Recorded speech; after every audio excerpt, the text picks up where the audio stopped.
survival of the fittest. When the bar is awfully crowded, 3 guys call the barkeep to get a final glass. One guy is a meathead, the other one's a player. So when your gut tells you it's poker time, reach out and make a pass. You gotta know when to hold 'em, know when to fold 'em. PokerTime.net, a new place to play, a new place to learn. Sam, 2 counts of fifth-degree sexual assault. Will it ever lose its marketing utility? Yeah, that's the first thing wrong with this is this very confusing rooting interest you're supposed to have. A little story that goes on. One guy is, I don't know, they seem like 2 perfectly nice guys at the bar, and they're assaulted by the hero of the piece. So... Well, they're not perfectly nice because in the beginning of the ad, the guy tries to get up to the bar, and the meathead elbows him out and gives him a look and tells him to brush off. So that's what sets up the conflict. Well, okay.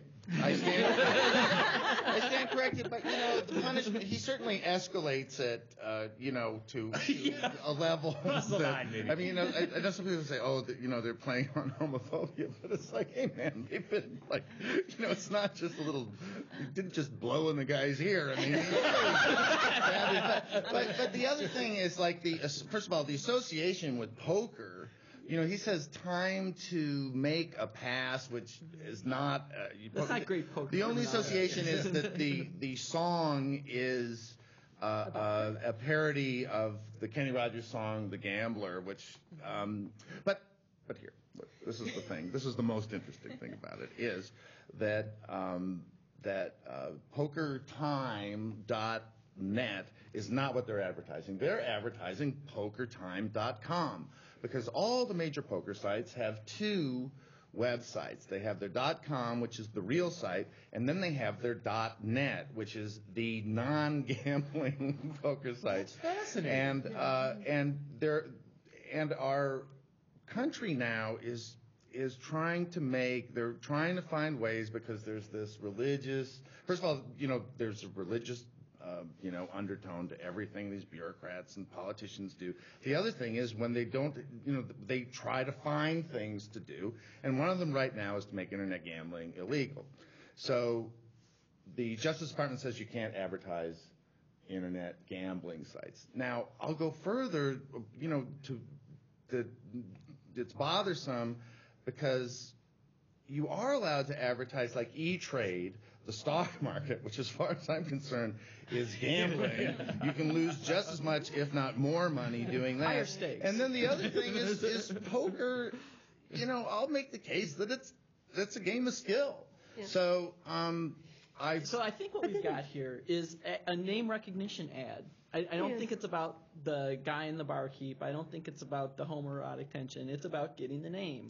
Well, they never actually show poker, right? I mean, but what they do show is a disposition towards the world, which is how to cheat and manipulate and get your own way and come out on top, right? And in doing so, it actually, I do think it's a profoundly homophobic ad. I mean, it naturalizes not only homophobia, but homophobic violence, sexism, and bad covers of bad country songs, which I think is unconscionable. It's a form of violence. It's a form of violence. See, now you had mentioned cheating, and I interpreted the ad in terms of, this guy who really, he doesn't have a whole lot going for him. He looks like Mr. Average Joe, and he's outwitting the other guys, right? They're not letting him in, and so he just gets a big yank and watches what happens. I mean, I have a problem with the very unrealistic response that those 2 men have. I mean, you're right. They were assaulted. But do you just fall off? Yeah, she could care less. Yeah, it was very odd. Like the two-word phrase that cover what goes on here is status vaulting. Because one guy, the meathead, has muscle, which is genetic. The other guy's got the pretty face, which is genetic.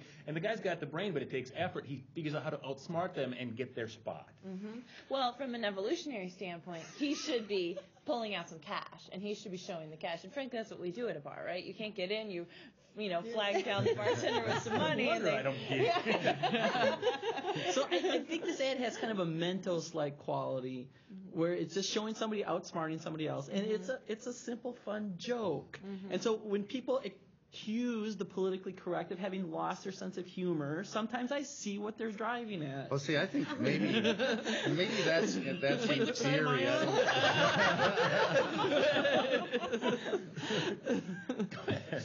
I'm saying in theory, I actually sometimes when I hear the other panelists talk about a commercial, it's the first time I understand what they're even going for.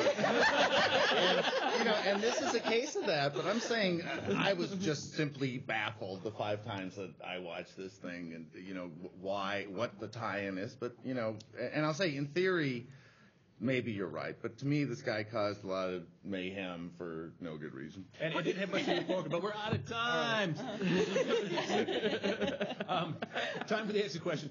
When is a good time to fold them, Margaret? In an origami context. Kim? When you have a bad hand. Sam?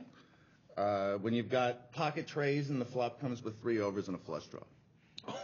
Whoa. Which is the same as what she just said. I like your answer. As soon as they come out of the dryer. When you fail at Chapter 7 reorganization, you go to Chapter 7 liquidation. Coming up next, Merck. Nobody understood that, did they? No. That's So right. people are going to love that segment. It's quirky. Yeah.